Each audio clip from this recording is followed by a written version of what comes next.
Hi everybody, welcome to my channel. It's Veroosh and this is your reading for the eclipse slash this week reading. I wanted to put out some eclipse videos, but since the eclipse just happened, this is probably the better way to go. I hope you guys are doing well and I hope everything is well where you are in your neck of the woods. And yeah, so we're gonna do an overview first of all with regard to astrology. For this week, there's a lot going on. This is probably the busiest week this year, if not this decade so far. Anyway, there's a lot going on that you may want to be aware of and pay attention to. If you want more astrology content, do follow me on Twitter. I mentioned this on Instagram and somebody said, well, I don't like Twitter because it's messy. You can make a Twitter account, a separate Twitter account for astrology, and then follow me with that so that or whoever you want to follow, like select people. So you're, by all means, you're welcome to do that. And then it will be less messy. So I do get messy on Twitter sometimes, except I'm trying to like change it up a little bit and be less so, but more of like explicitly saying what's on my mind is on Twitter. Also TikTok, but I'm still figuring out the format I really want TikTok to look like, but do expect a lot more on TikTok from me soon. So anyway, everything's fine. If you guys were following me on Twitter, you know that BC, the province I live in Canada, went to an extended lockdown until January 8th. And then, so that prompted me to want to secure food for the time period. And so now we have that all in check. So I cooked all week and made sure that I had food for myself and others and that kind of stuff. And then I got many downloads about which way to go with things and all of these astrological things. So yeah, so Twitter, if I'm not online on YouTube or Instagram or whatever, I find Twitter is the easiest place to give you guys an update, or like if there's a transit that you want to pay attention to, that's where that's going to be, because it's just simply the fastest way to communicate online. Okay, so why don't we talk about this eclipse that just happened? I hope you guys are well. If you have Sagittarius placements, this was the bad boy for you. This was essentially the eclipse that was the most impactful for people who had Sagittarian transit, so Sun, Moon, Rising, Mars, North Node in Sagittarius, those things, or South Node in Sagittarius, that would have been impactful. Of course, at this time, people who have Capricorn transits are also greatly impacted, especially if you're that cusper. Now, I've been talking about this cusp a lot this year. That's the January 20th through the 23rd cuspers. You guys are really in that sweet spot for the energy. So I wish you guys the best with your energy there. This is an interesting cusp. If you've never heard me talk about it before, this is the cusp that Jeffrey Epstein had his son under. This is the cusp under which XXXTentacion had his transit under. There are many people who have significant placements, and not to glorify Jeffrey Epstein, but he's a man who managed to in some way place himself at the center of a bunch of world events, and it's questionable how far his influence has actually reached. So not to be a conspiracy theorist, but all of these things, including the disease and stuff, happened after he had passed away. So it could be a coincidence, but I do have a feeling that his passing in August 2019 had shifted the world order in some way. So it's less about him, whether he's a good guy, he was a bad man, but more about the kind of trigger point that his passing had caused, and what he actually, all the things we don't know.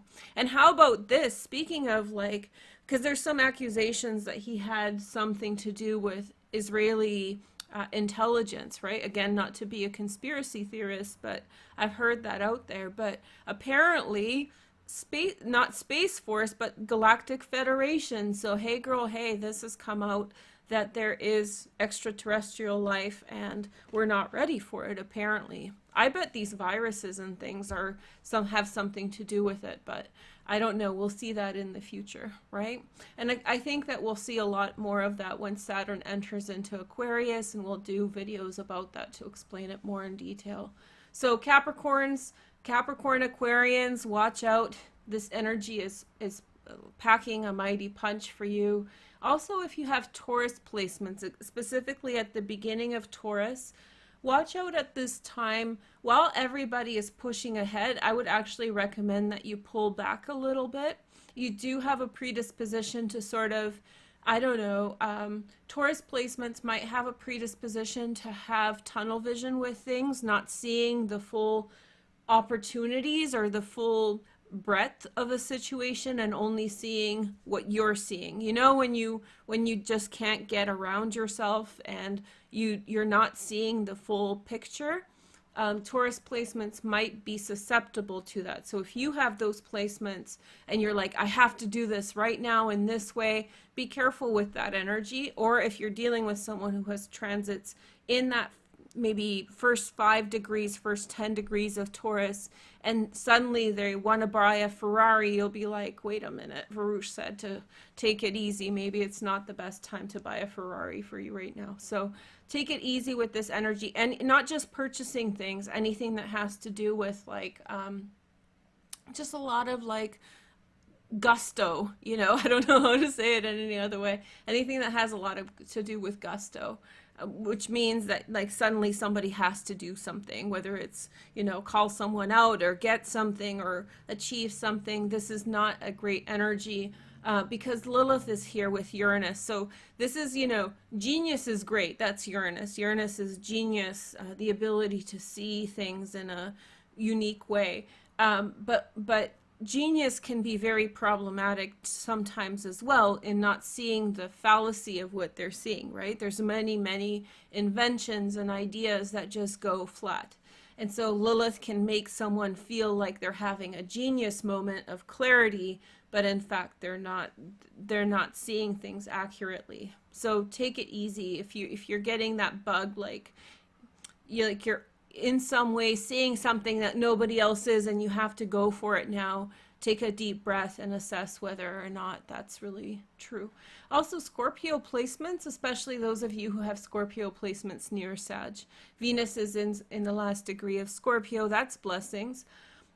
To me, Venus in Scorpio right now has some resonance with regard to, it's the 29th degree. Let me introduce it. Sometimes I just jump into the message a bit fast. So Venus is entering the last degree of Scorpio. She moves fast, so she'll be in it just for 2 days. And then tomorrow she's moving into Sagittarius, so she'll be right through this point. But she is there right now. And what I will say about that is the resonance of Venus in Scorpio, it has a lot to, it's the 7 of Cups in the tarot, and it has a lot to do with illusion, visions, but also seeing potential in situations. So having your heart really open to things and seeing things beyond logic. So loving someone despite the fact that your logical mind doesn't see it as a possibility. So Venus in Scorpio in the 29th degree isn't the low side of that manifestation, isn't like the negative shadow aspect of that, which is illusion, delusion, confusion, those kinds of things. Venus in Scorpio at the 29th degree is actually giving us an ability to see what we really truly want in a deeper and more profound way than ever before. So it's a very evocative transit. It's one deep in your heart that allows you to really see without all the reasons and logic of the real world. We see who and what we want, what really matters, who we love, and what's important. So, you know, if you have placements right there, again, very powerful transit, but also very important for all of us. Very, I just feel like it's very squishy in old terminology. It's very emotionally driven. Furthermore, now I'll talk about sidereal just for a little bit. I don't usually do, but I think this is important to note the eclipse itself, let's talk about it now, and then I'll tie in Venus later. So the eclipse happened at 23 degrees of Sagittarius. That's very close to the galactic center. If you don't know what the galactic center is the Milky Way revolves around a star, a black hole. It's called the Sagittarius A star, and that's the galactic center, the center of our galaxy. And it's at 27 degrees of Sagittarius. So we're really close here to the galactic center, which is in itself, astrologically, there's still a lot of debate, and we're all still studying this. All the astrologers are still studying this point. Obviously, it's going to have some kind of huge impact on us, but what that exactly is it's probably more to do with like the earth as a whole, in my opinion, rather than, you know, any generation or even humanity as a whole. It's like it's a really big picture sort of spot. The 27 degree of Sagittarius, which is the black hole. It's probably a massive portal that we'll learn about in future generations. It probably connects us to other dimensions and other frequencies in general. It's a very sacred position. So if you have placements at 27 degrees Sagittarius, I would consider myself lucky, although it could bring into your life a lot of very interesting dynamics, very powerful energies. Likewise, if you have 27 degree placement in Gemini, that too will in somehow give you that kind of resonance in some way, or maybe an observation of those things as well. So anyway, so the point is that it's very close to the galactic center. But here's another thing. So this is where we can talk about Vedic or sidereal. Now, I'm not talking about Vedic astrology here. I'm just pointing out the fact that in Vedic astrology, this point right here, 23 degrees, is actually at the end of Scorpio. So this new moon is in the last degree of Scorpio. And in Vedic astrology, this is considered flooded aspect, which means it's not an auspicious aspect in Vedic astrology. So 23 degrees means that it's flooded. I would take that away from Vedic. I like to use fusion a lot, and I like to learn all forms of astrology. I don't talk about Vedic so much, and I'll talk about it more now because there's more public discussion about it. I didn't talk about it a lot because it would confuse people, and I'm more of a proponent of Western astrology, so let's just ignore this part.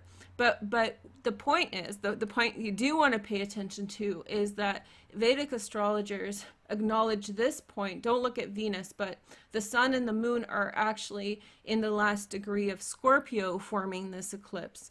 And that is a flooded aspect, which means that this is just like, it's kind of like a mud or being in the not mire, but in the marshes. Imagine walking in marshes and being like with water just filling that area. So this is where the eclipse is. So the Vedic astrologers, or some Vedic astrologers, would not position this point as a positive one. However, what I actually feel this is really coming to the blending of Vedic and Western is that Venus is in this position in Western, and the sun is in this position in Vedic, and the moon for the eclipse. And to me, this really brings the resonance of emotional feelings. And I've been extremely emotional over the last 48 hours. And hopefully you have been too, in the best possible way. Compassion, waves of compassion have rolled over me. Discussions of compassion on social media have reached me and given me, opportunity to assess and think about what compassion is and how I feel about the world, and really think about other people as well as myself, and just have that real moment of clarity through my emotions. So I know that's kind of hard. It's kind of like a weird way to think about things, but it's true. Vedic affects us, sidereal affects us, Western affects us, right? So when somebody's saying I'm right, they're wrong, they're probably not looking at the big picture.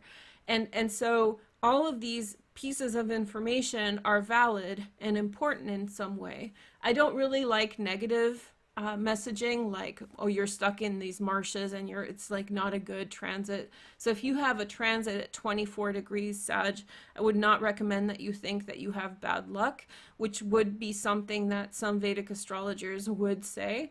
I would say that this is a deeply emotional, slow moving transit that has a lot to do with like deeply understanding the world, and in a space of deep compassion, understanding your position in things, your emotions pulling you out of your logical thinking to be able to understand and feel your way through things. So it's a very, very compassionate eclipse in some way. It's a very happy one, because when our emotions are a meter of what we want and what we don't want and where we really are. It's really a mirror that allows us to see our position in things and what we really truly care about. You know, it's like breaking up with someone and then bursting into tears, realizing that this person loves you so much, or that you love this person so much, and then deciding to go back or whatever else, right? So it's like our emotions are a meter of who we are in the world and what matters, and this eclipse is actually in this very beautiful position that is so drenched in, you know, last degree of Scorpio in the sidereal system, in the Vedic system, and in 24 degrees of Sag, which is actually very close to the eclipse. So yeah, I just think it's a really beautiful aspect. By the way, I didn't plan to say this. It just became clear to me as I was explaining Venus to you guys. So that was an actual download for you guys and for us. And it's a really beautiful symmetry between the systems. It's a really beautiful resonance. So let's talk about the eclipse a little bit more in terms of Western astrology, tropical astrology. So the eclipse happens with the South Node this time, this new moon eclipse, 19 degrees, and Mercury is here, the sun and the moon. This gives an emphasis on the past. This gives an emphasis on the lessons of the past that we are pushing forward from. So it's not about regressing and going back to the past and rehashing things from the past. It's really about sitting with the past and allowing that past to inform your present moment and the direction you want to move forward. It's realizing where you've gone right in life and doubling down on that, and realizing where you've gone wrong in life and knowing that you need to take a different path. And the more aligned you are to that awareness, the more blessings will come in. It's a big push forward. Some people say, let's talk about, I spoke in my last video about manifestation, about how it's sometimes wrong, how it's sometimes right. You know, for a person who doesn't study astrology, go with your feelings and your intuition. Astrologers can give you guidance about which aspects, which transits are more favorable for manifesting. Let me add to that right now and just suggest that with an eclipse, especially a new moon eclipse, what's going on is that the sun is obscured by the transit of the moon, right? So it's a solar eclipse. And so in that transit, and this isn't a total solar eclipse, this was just a partial, right? So in this transit of that, as the peak point of that eclipse was 8:30 this morning Pacific Daylight Savings Time, which is about 11:30 a.m. Eastern, and then just going east, just adjust to your time zones. Anyway, so at that peak point of 8:30 a.m., that is the most darkest moment that this eclipse brings, right? So when people say don't manifest on an eclipse, they're actually pointing to the shadow of that. And it's very true that when, like, in terms of mythology, in terms of iconography, that position is the position in which the sun is most obscured. And so therefore, it is reasonable to say don't manifest in that moment. However, 8:35 rolls around. Actually, the eclipse high point was 8:35 or whatever. I didn't check. It was like 8:35. But right after that eclipse happens, that first ray of light the first increase in the illumination from the sun as the moon passes to the other end of the eclipse. So the moon moves and brings the more of the sun comes in to illuminate the earth. That is the most powerful moment in which you can manifest, because you're getting this burst of the sun coming back in. So it's very similar to the winter solstice, in which it's very, very dark. You know, we're at the darkest point in the northern hemisphere. And so that is the moment in which the first increase of light happens, and that is a very powerful tool for manifestation. So that I've talked about this many times on this channel, but that's just a little bit of feedback regarding, you know, when we're really talking, I'm not really into saying like, don't manifest when you feel the need to manifest. If you know astrology, use astrology as a backbone to that, or ask an astrologer. But it's important to note that when they're saying don't manifest on an eclipse, it's in that position of the highest obstruction that you're supposed to not do it. And that's when, you know, like black magic, chaos magic, all sorts of different shadow work, those are the deepest positions of those kinds of things. But it's that moment after that is just the burst. Imagine the flame, you know, bursting forward and setting the world alight after a period of darkness. The first sunrise in the Arctic after months of darkness. You know, it's that the birth, so the beginning. So beautiful energy. So I do believe with this, if you are informed from the past, sorry if I'm going a little bit long, you know, winded with this, but I want you to feel it.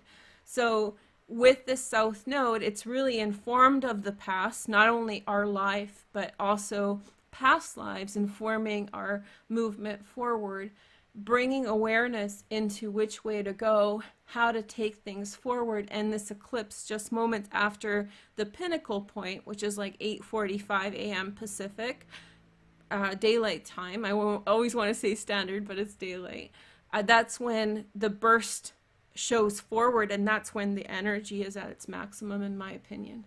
So before we finish up the astrology, today has a lot of astrological kind of things to say. So we talked about Venus at 29 degrees of Scorpio, giving us this emotional awareness here. Beautiful, beautiful transit.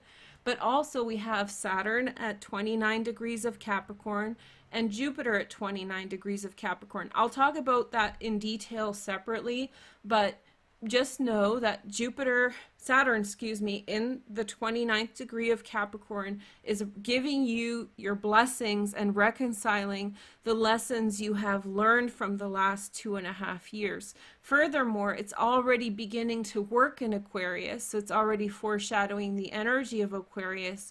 Like I mentioned, the Google security breach that happened last night, that's Saturn entering into Aquarius. So we'll talk about that more elsewhere. But for your purposes, know that Saturn in Capricorn at 29 degrees is blessings from the last 2.5 years of Saturnian lessons that you have accrued. Whatever's been going on in your life with regard to Saturn in Capricorn, wherever Saturn in Capricorn is in your chart, right? So you find that position. Where's Capricorn in my chart? You have been working through improving your life in a Saturnian way, in systems and all those kinds of things. And now in the 29th degree is it's kind of like graduation. It's your finishing of the hard work you've put in. So it may not be a jackpot, but it may be something that's consequential, that you've put a lot of effort into. Whatever you have been applying, you know, your life towards, that's where the blessings come from.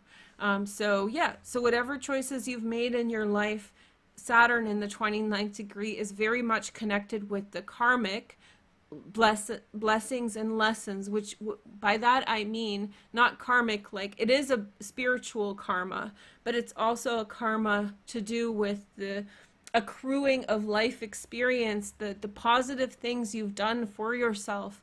you are seeing the benefits of in this transit. So that's a really, really beautiful blessing. And Jupiter in the 29th degree of Capricorn.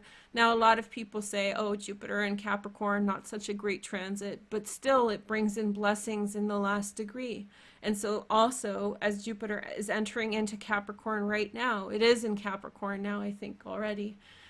So Jupiter in Capricorn is bringing in blessings from the last year that Jupiter was in Capricorn. So whatever, you know, the electoral colleges voting in the US, like these kinds of things, like the consequence of the choice making that we've individually made is being expressed through these transits. And so it's like the kind of crystallization of all that energy. Very, very beautiful.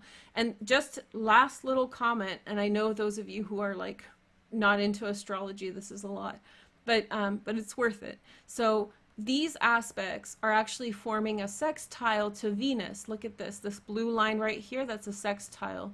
So this is an actual portal, which means that Venus today on the 15th, on the 14th through the 15th, is working in tandem with the conjunction between Saturn and Jupiter, creating an opportunity and a portal and awareness through the vernal point, through the winter solstice. So we're entering into this amazing portal of manifesting that which we want, or coming into the energy of the blessings of that which we want. Believe that that is around us at this time. Don't let people discourage you. Part of the things, I mentioned this on Instagram, like seeing people speak about certain things, I just get concerned, frankly. I get concerned that people discourage other people from believing in the potential of what these transits can bring. And so Venus entering into Sag as Jupiter and Saturn are exiting, they're really creating like a balancing point between the winter solstice. And so this balance point will happen specifically today and tomorrow, the 14th through the 15th. So be in the highest energy, do the best things for yourself. No junk food, don't get high, don't drink alcohol, try to be as clean as possible. Live your life in abundance, and in your heart live in abundance. This is the time to really align yourself with this energy. And if bad things are going on around you and you're saying, well, Veroosh, you know, things are hard, and it is very hard right now for many people. If it is very hard for you right now, try to think yourself above it. And like I said on Twitter, and this is why I'm pointing you guys to Twitter, because I put out these little bits of information there. The eclipse that happens, and this is where I'm going to switch to next year's chart. So the eclipse that happens on January 4th, 2021, remember this day. Remember what you started on this day. Remember where your heart went to. Write these things down so that you can compare on December 4th, 2021. This is the chart for it.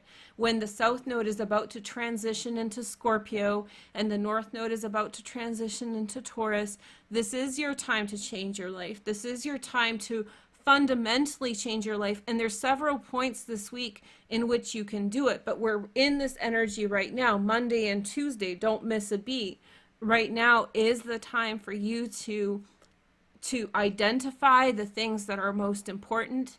Don't get distracted by things that are not important. Focus on your most important things. And next year, when the eclipse happens in Sagittarius on the 4th of December, you will remember this day and see how far you've come. You will see how far you've come in the next year.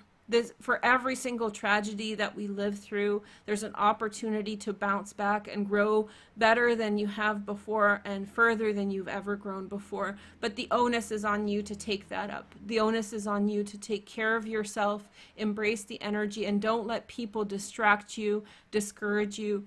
When people are discouraging or distracting you, oftentimes that's an expression of the demons they're facing. So as empathetic people, as compassionate people, we want to really think about, you know, other people's circumstances and whatnot, but also draw healthy boundaries for yourself. And this is when this eclipse, now we're looking at December 14th, 2020. This eclipse is when you should be paying attention to your trajectory, because you're going to take all those people with you wherever you're going. So it's a beautiful, beautiful energy. Another wonderful energy this week, I forgot because I just started talking about the eclipse, but another wonderful energy this week, actually next Monday, is going to be the great conjunction of Saturn and Jupiter at the 0 degree of Aquarius. I'll definitely do something separate on that, probably individual videos. So, well, this is the precursor. So a lot of people are saying, wait for that day, wait for that day. It's going to be really lit. I don't, we're in Christmas now, guys. We're, like, the holiday season is here. Happy Hanukkah to all of you. No, it's a very good energy now to continue, keep working, building it up, do whatever practice that gets you in that headspace. Bring kindness and joy to other people. It's such a blessing. And I told you guys this in the last video.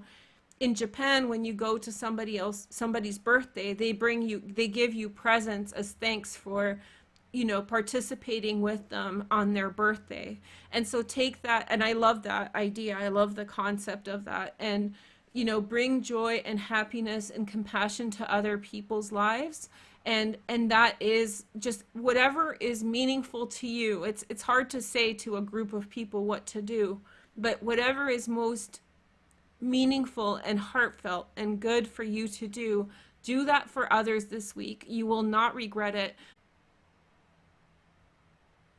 Sorry guys, I'm back. So if you're just watching this taped, I just got bounced off the internet, but this eclipse is bringing blessings into your life. When things like this, like a bounce off the internet, happens, it's a good sign. It's just really, really potent energy.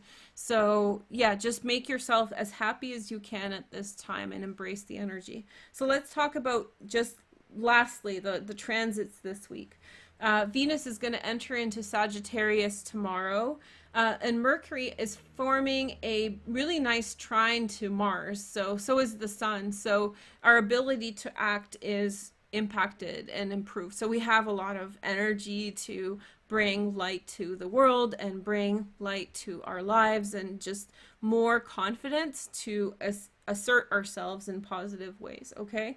And then we have Saturn entering into Aquarius on Thursday. And then Jupiter will enter into Aquarius on Saturday. So literally the whole week is a build up to the Great Conjunction. This eclipse is beautiful, beautiful, powerful solar energy. So yeah, this is beautiful energy. So embrace it, and it's just good things. I can't say nice enough things about it. And yes, like I said, the security breach at Google that happened, that is a problem. However, it's a thing for you to understand and learn about. It's like something that teaches us a lesson. The lesson being that we are supposed to make sure that we address internet security. I'll talk about that more later, but there may be things that come up that are shocking, or like, wow, this is happening, but approach them as an adult. Approach them with a learning mindset and saying, okay, this is something we need to take care of. These are important things. Okay? So yeah, I love videos like this because I can actually tell you guys like some good news, and it's really nice. And sorry that it took, I'm not sorry that it took half an hour. I'm apologizing to the people who don't like astrology as much, but yeah, I can't say enough good things. And keep a positive perspective, and this is really a moment of hope in a tough year, and keep that hope in your heart. Keep that, whatever's going on, I hope that this encourages you to find hope in your heart. And next year, when the eclipse happens on the 4th of December, it is going to give you perspective on how far you've come. I don't think I explained it sometimes I gloss over things because they're like, I don't know. I'm just not really a teacher, honestly, guys. I'm really not. I'm more of like, I don't know, whatever I do. But I mentioned this, but let's just make it very clear. Next year, when the eclipse happens, it is going to be at a time when the nodes are switching between Sagittarius and Scorpio and Gemini and Taurus. And so this is going to be, you know, the graduation that I was talking about with the, let's see, Jupiter and Saturn and Venus transition. So when I was saying, oh, they're in the 29th degree of Capricorn and Scorpio, when the nodes are switching at the 0 degree, they go retrograde. So they transit backwards. So this is essentially the same thing next year that's happening right now in the opposite direction. So a part of the lessons that we're accruing with the South Node in Sagittarius, North Node in Gemini, we will consolidate next year at this next eclipse, December 4th, not the next eclipse that will happen, at this eclipse that will happen on December 4th, 2021, that will reconcile the energy of the South Node transit in Sagittarius, North Node in Gemini. And as we know, it's been extremely prolific in the sense that the world's changed. Our eyes have been opened up, and there's just been so much. There will be so much for us to talk about. And I do believe talk about things in hindsight. Hindsight is 2020. When we're in the middle of this, we're making sense of it, great. But no, we're in the middle of this, and before you jump to your conclusions about who is who and what is what, whether it's on the global stage, your federal stage in your countries, or in your personal life, don't make judgments about yourself yet. Give yourself the year, live your life for the next year, and just, like I said on Twitter, shoot for the stars. You will not miss. You will find yourself in beautiful places. It's very nice. I can talk about this all day. It makes me so happy to be able to tell you that this is truly a part of the great beginning in your life. And you know me, I don't, when it's certain transits that are benign, that are chill, I don't get excited like this. I don't tell people this is, I don't gas people up about things that are mundane, mediocre, I should say. But this is not mediocre by any means. So it's a beautiful, beautiful symmetry. It's a really beautiful geometry. So now I'm going to do the weekly reading for every sign. I have the cards here, so nobody needs to keep order. Thank you for all of you being here. So if you're new here, just know this is how I do this. So I lay down 7 cards for each sign, and then I tell you what will happen. So the card 1, 2, 3, 4, 5, 6, 7. Okay. And so this represents Monday, Tuesday, Wednesday, Thursday, Friday, Saturday, Sunday, but I keep them face down so that if you want to do pick a card, and if you want to choose your own option, like say this is Monday, this is Tuesday, you have the opportunity to do that. And you can watch for your sun, moon, and rising. Okay. So exciting. It's a good thing I didn't do a video in a week because there was a lot to say. So we have King of Swords. Okay, it's the bottom energy probably for the collective in some way, making big decisions, taking big steps forward. Okay, very, very cool. Okay, so let's see what sign is first. I'm going to shuffle these because I was playing around with them in between. And Merry Christmas to everybody. Happy holidays. Happy Hanukkah. If there's another celebration that you're participating in, just enjoy your holidays. Okay, so here we go. So we have Taurus first. Tauruses, sun, moon, and rising. I talked about your information in the intro for you to pay attention to, specifically with regard to Lilith in Taurus. This is the time when you need to pay attention, not get ahead of yourself, but watch the intro, the astrology intro for that. Okay, so we have a bunch of cards for Taurus. Let's begin. So first card, the overall message is the Empress Venus. This is the Taurus card, one of the Taurus cards. Taurus is ruled by Venus. So this is a time when you're coming into your own on so many levels. This is a time when you have just a lot of abundance around you, a lot of breadth and wealth and just beauty. You express beauty, you attract beauty. There's just, it's excuse me, it's a time to be unapologetic. When people say don't be unapologetic, it's a time of that. You know what you are. And I just love the rain here. Oh my goodness. Okay, so you see the rain? I literally, one of my spiritual practices is I live in a temperate rainforest, so just like Washington State.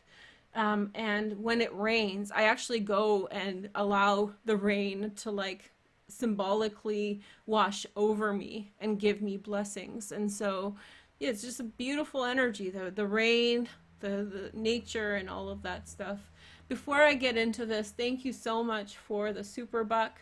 Always, no, don't, I forget to turn off the super buck, but if you want to support me, instead of doing the super bucks, which are so generous and thank you, do become a member, and then you'll get content from me and I'll still get the same share of the revenue.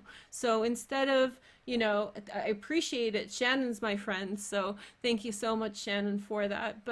And thank you to the new member. But if you're considering giving me a super buck today, maybe consider becoming a member, and then you'll get content from me as well, like instead. So you get something for your money, okay?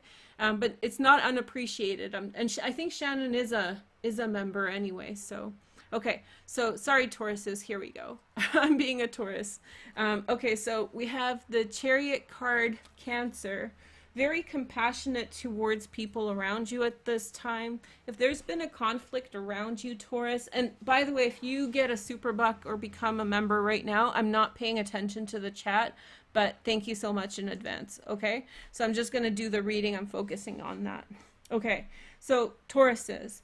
Very loving energy around you at this time. You're expressing very loving energy. And in terms of conflict or dealing with people, you're working through a lot of compassion. There's a lot of compassion and understanding. If there are roadblocks in your relationships, I feel as though you could resolve them. So just loving energy. And then we have for Wednesday, Six of Cups. You might communicate with someone this week who will be someone who is one of your soulmates. And when I say soulmate, I don't mean necessarily, I have to take my vest off, it's getting too warm. But anyway, so it's not like you're not dealing with necessarily just a romantic soulmate, but someone who is very special, or someone who just loving energy, someone who is very right for you, communicating with this person and just building a bond. It may very well be romantic, but not for all. And then we have the Ace of Swords for Thursday. And so important communication for you this week, Taurus. On Thursday, you might be really called to say something. It's very lucky for you to speak your mind this week. It's very lucky to tell people how you feel about them, to talk about problems, to talk about ambitions and aspirations with other people. I think that will bring a lot of luck to you. And then we have the Two of Swords on Friday.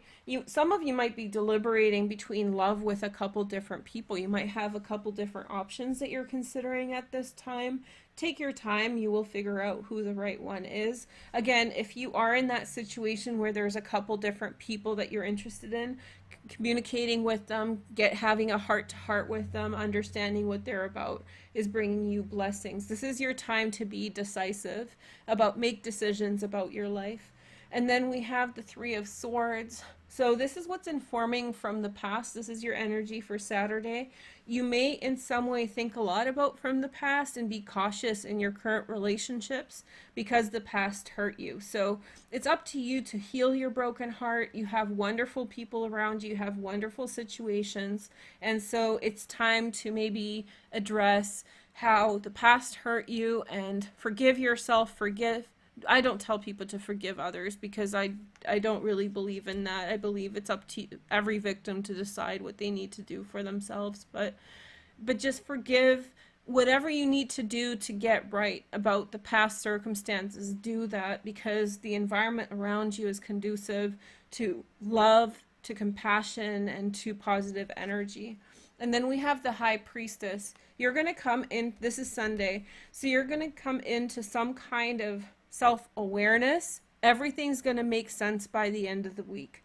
This is coming as we are getting ready for this conjunction. And if you don't know what I'm talking about, watch the beginning, the astrology.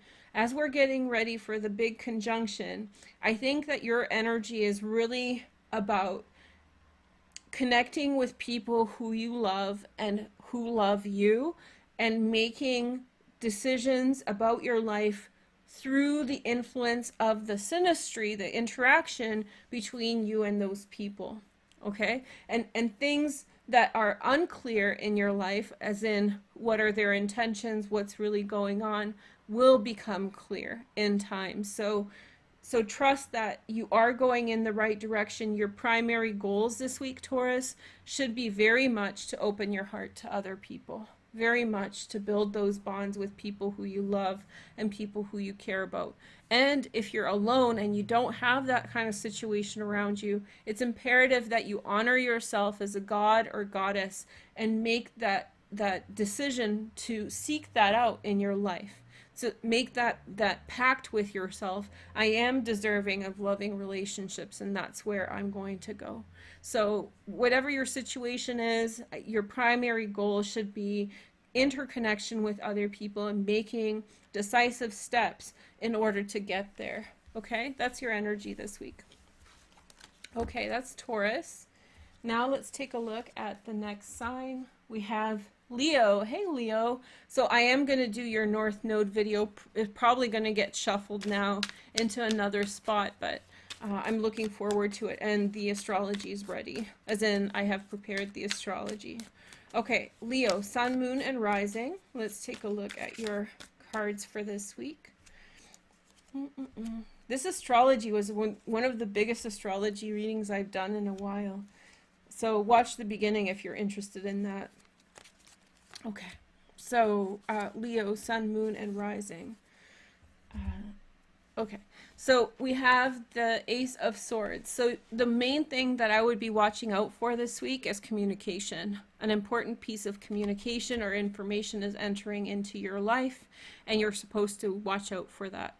Also, you may have to say something, sign something, write something if you're wondering whether this is the time to do it. This is the time to do it, okay? So you're probably meant to communicate, and important communications meant to enter into your life. Okay, so then we have position 2. This is very similar to Taurus, my goodness. Okay, so we have the Chariot card, and I shuffle in between.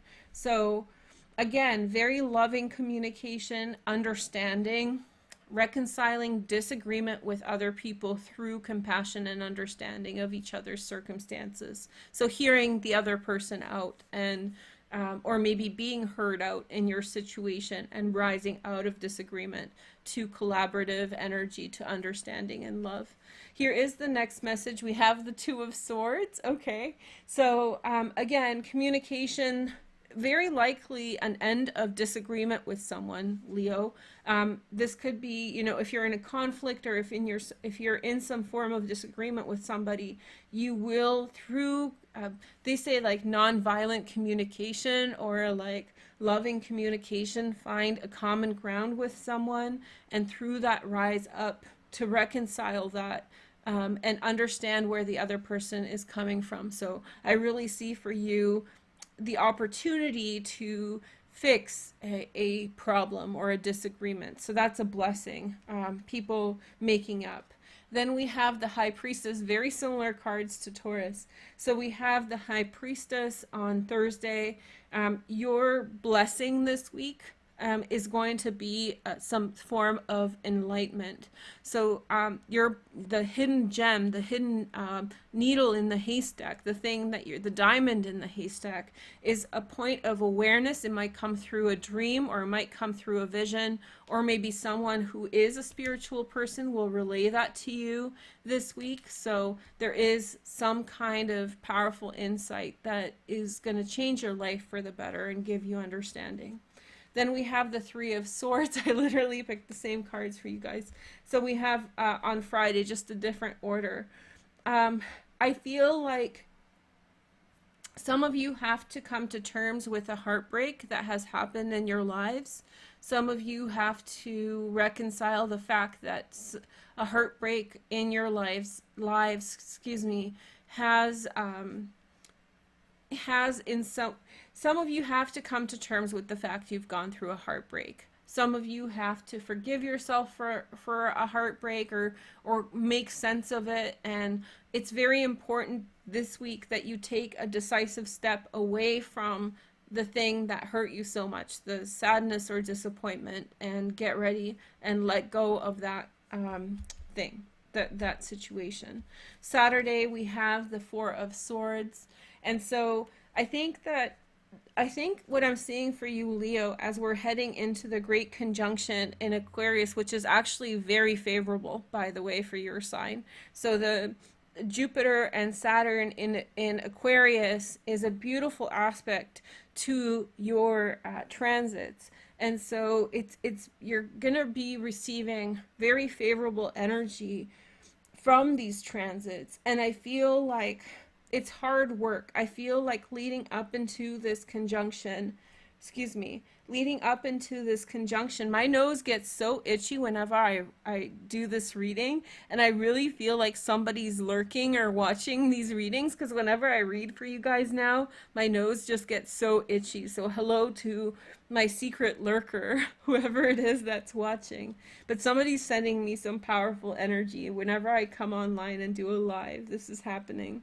And I don't have an itchy nose any other time, so whoever this is, maybe it's all of your guys' attention, and so thank you, I feel blessed. But okay, so we have the Three of Swords and the Four of Swords.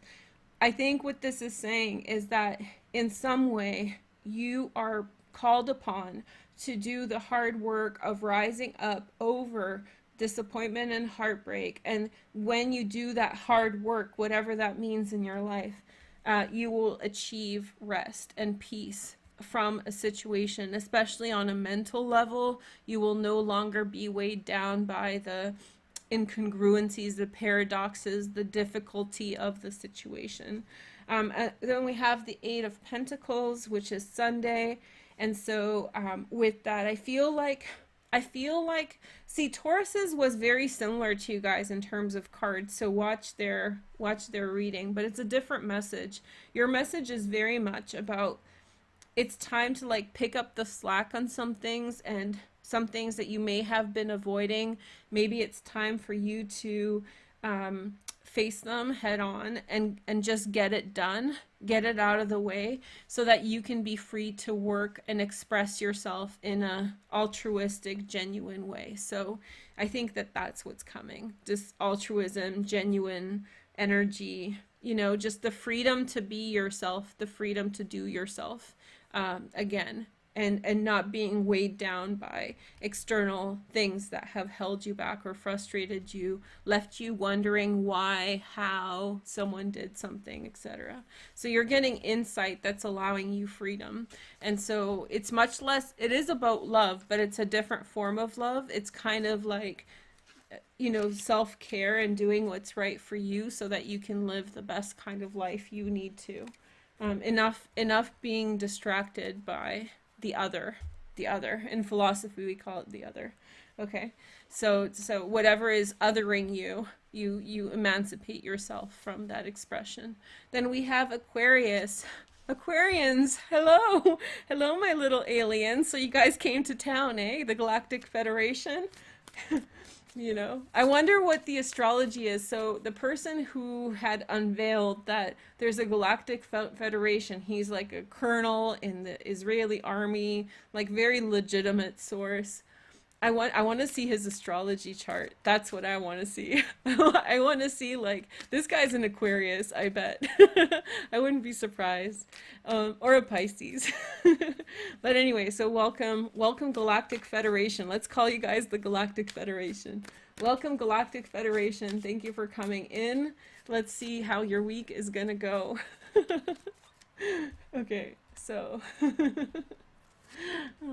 it actually, I'm laughing because I'm really happy that I found that name for you guys, because I feel like it really fits. The Galactic Federation. Okay, so first card, Six of Cups. So this week is really about emotional connection with one or more person that is very important to you, heart-to-heart conversations, just prioritizing love and trust between people, and just a lot of yeah, prioritizing love, meaning, and connection between people. And then we have on Tuesday the devil. Um, okay, your your ability to act, this is Capricorn, is still held back by the fact of Jupiter and Saturn in Capricorn, right?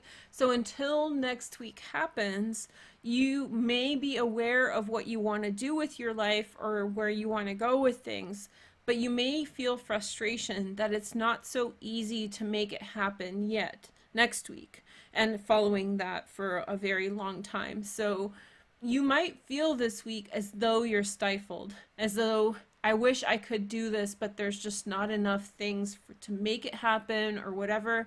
That's the expression of Jupiter and Saturn in Capricorn. When it reaches Aquarius next Monday, you don't have to wait long, a lot of this is going to start crumbling. So whatever blockages are holding you back and whatever lack of opportunities you're experiencing, that's going to start shifting. So yeah, this week in some way you might feel as though you have less ability to make change.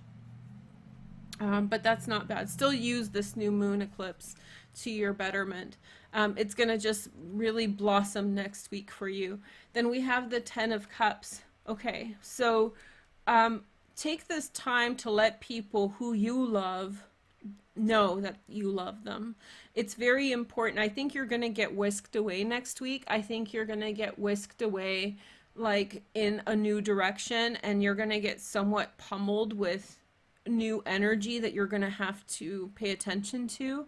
So this is kind of like a pit stop. It's almost like coming home from school, from university for the summer holidays or for spring break, you know, to see your parents, to see your friends, to see your family. So take that time to some way be with them, to show the people you love that you love them. Take time to see them as much as you can, and just express love to the people who matter.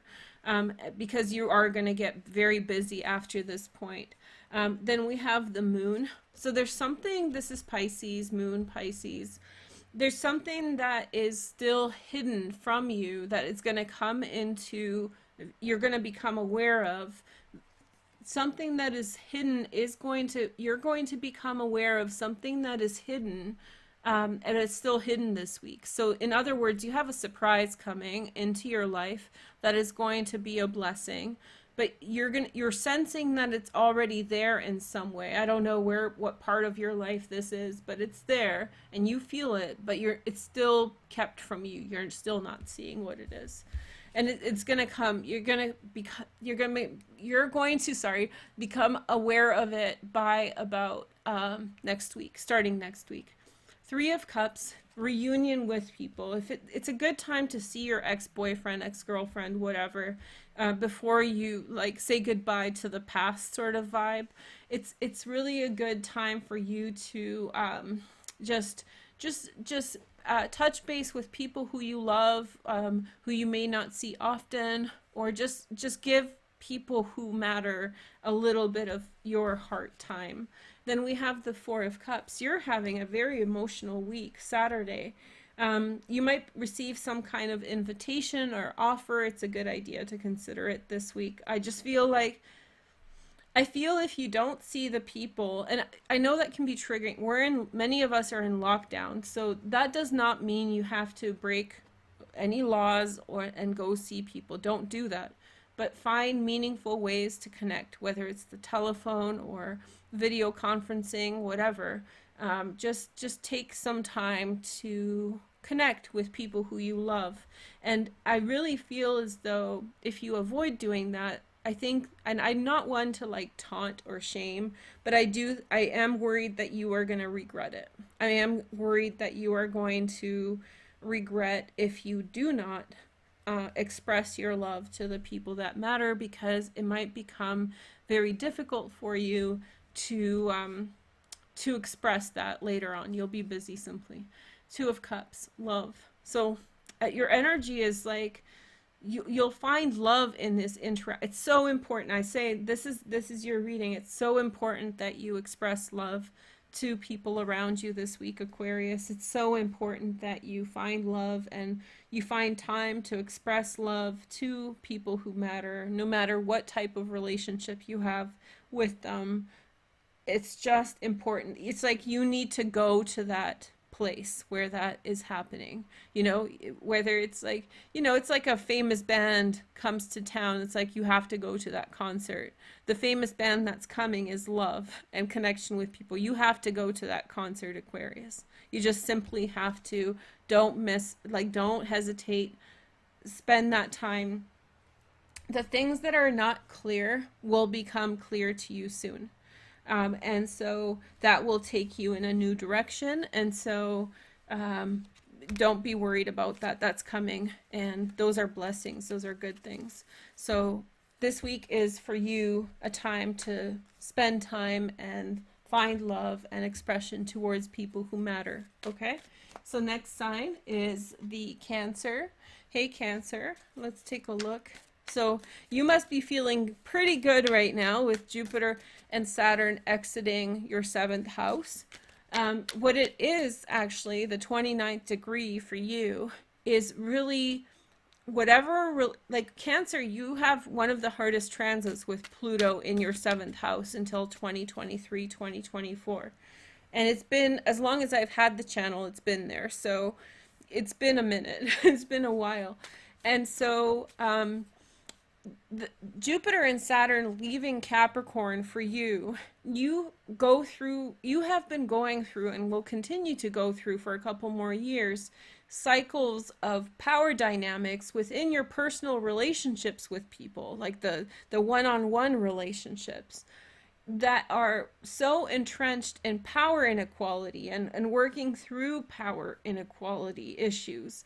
It's tiresome, frankly. And so the last year with Jupiter and Saturn there, that may have been amplified. You may have faced more questions about inequality and what's fair and just. And frankly, you know, it's just a lot. It's a lot for you guys to have to work through. And so Jupiter and Saturn are now leaving that energy. So it's a big sigh of relief for your sign.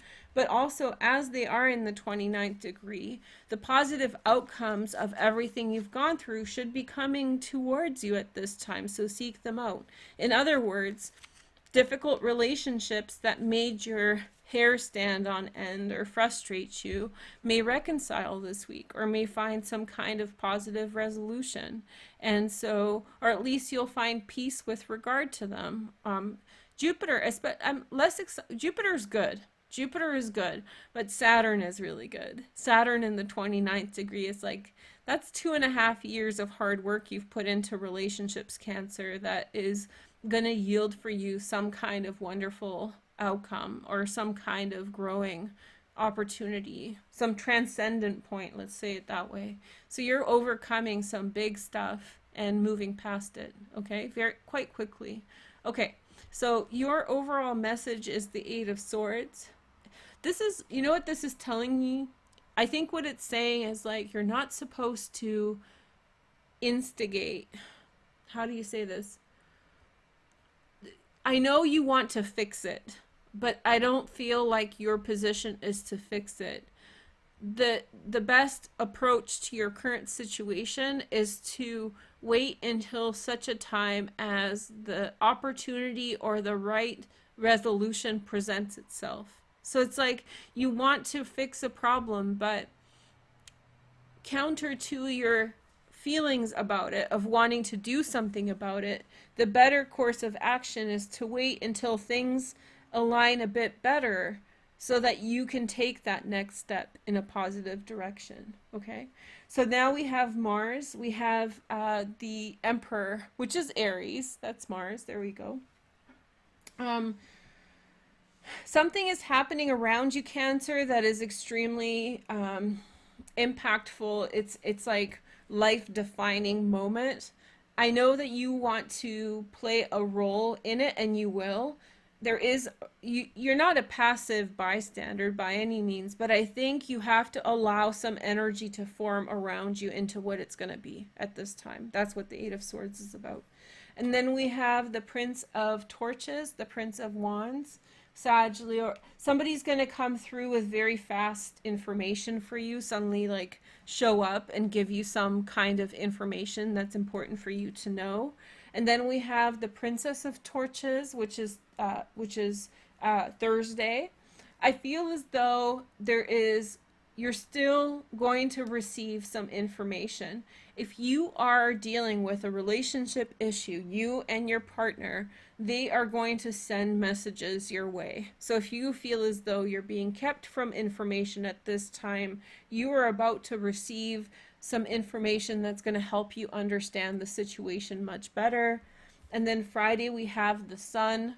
This is a positive movement forward, especially for those of you who are on the fritz in a relationship. If a relationship has been difficult, it really feels like there's going to be some kind of resolution and positive outcome out of all of this. It might not be this week, it might take a while, but I feel like there are significant forces around you, in the world around you, this isn't you, this is the world around you, that are acting in your favor towards the outcome that you want in relationships. If you're single, the other person, the Emperor, and if you date women, it might be you, so just bear in mind. But the other person, the system or the order around you, is pushing towards you to bring love into your life. So this is a time when it's not that you're passive, like I said, but you're on the receiving end of energy. And I know, and I sense that there is this feeling of, yes, you want to be the agent of change, but I think this Eight of Swords is saying wait until, and allow that energy to, the ball is on the other side of the court, and allow them to do with it what they will. So it's their time to act and bring happiness and joy. This is like almost saying that in terms of personal relationships, Cancer, Sun is a blessing card. It's saying good things are coming, very, very good outcomes in love, whether you're single or taken, okay? And then we have the Two of Swords, Saturn. It's really saying that you don't have all the information yet, and the information is starting to come in.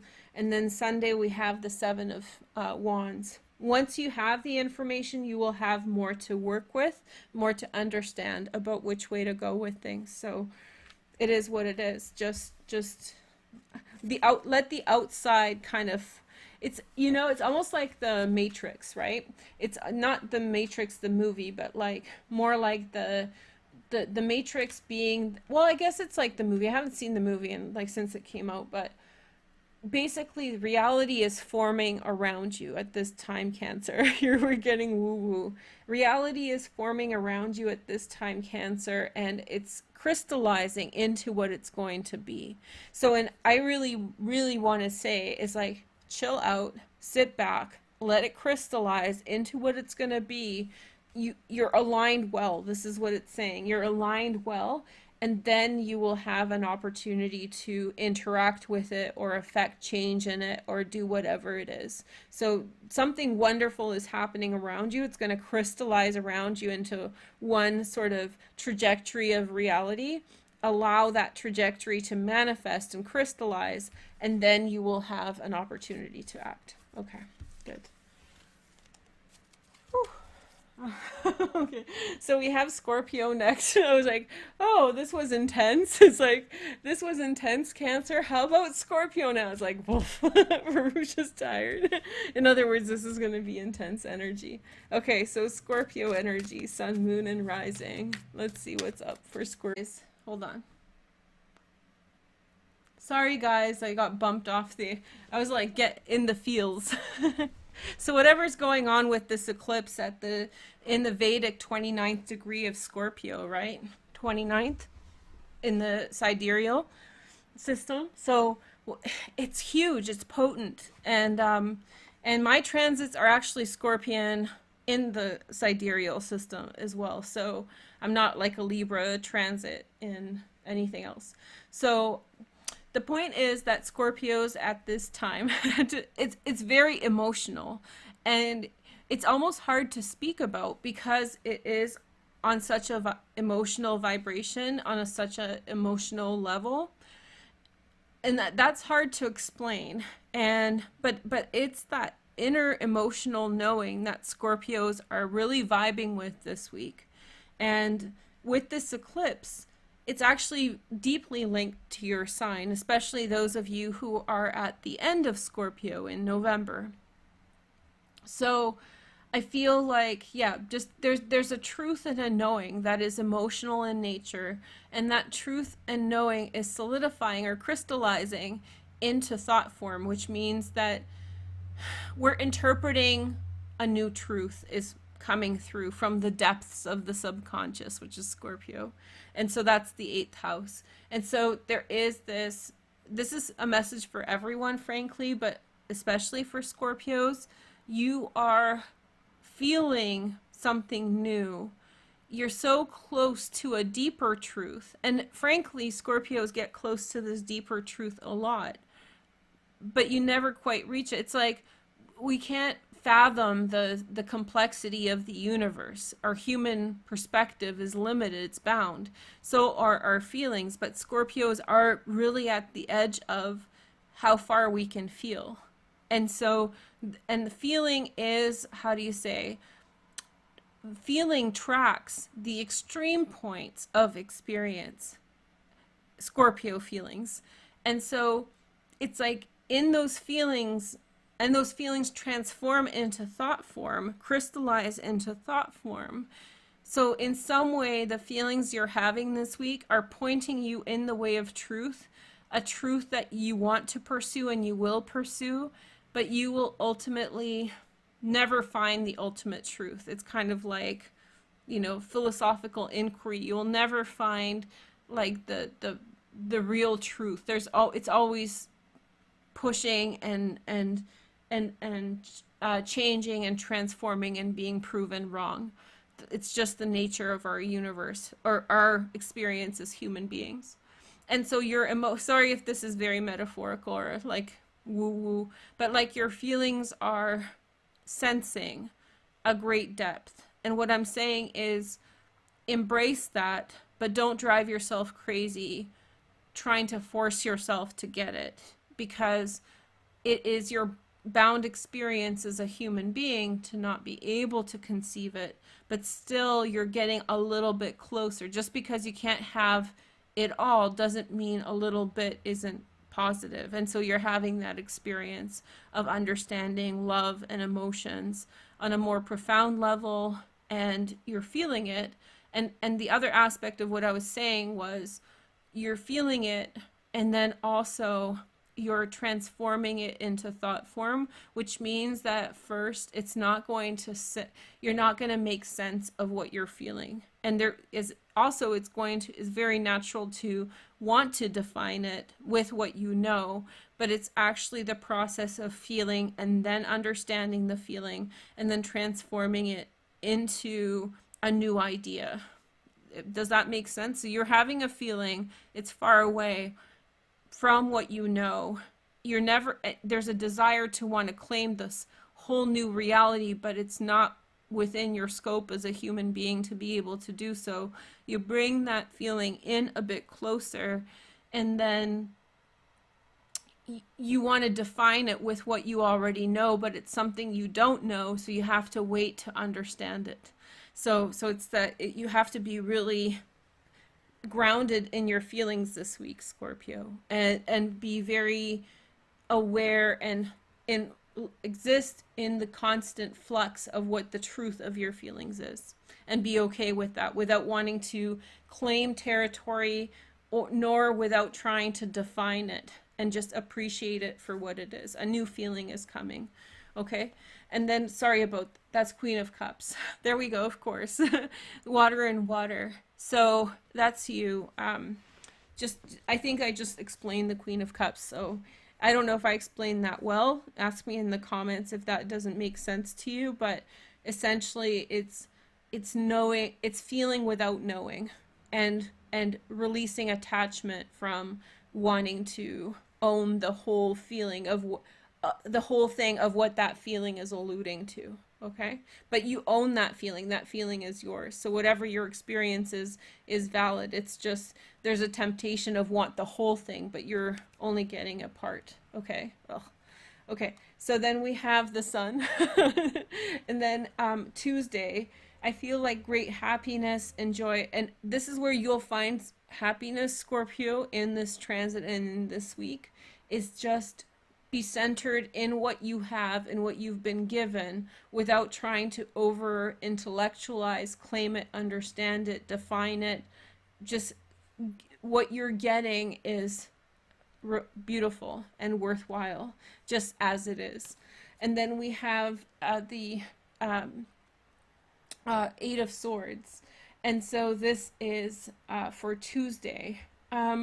You know, again, you're struggling against wanting to know more about a situation because it's enticing to you, but it is being held from you. And a lot of that has to do with our limits as human beings. We're not well, we are infinite, but our experience right now is somewhat controlled by certain forces that we're learning about. So one step at a time, in other words.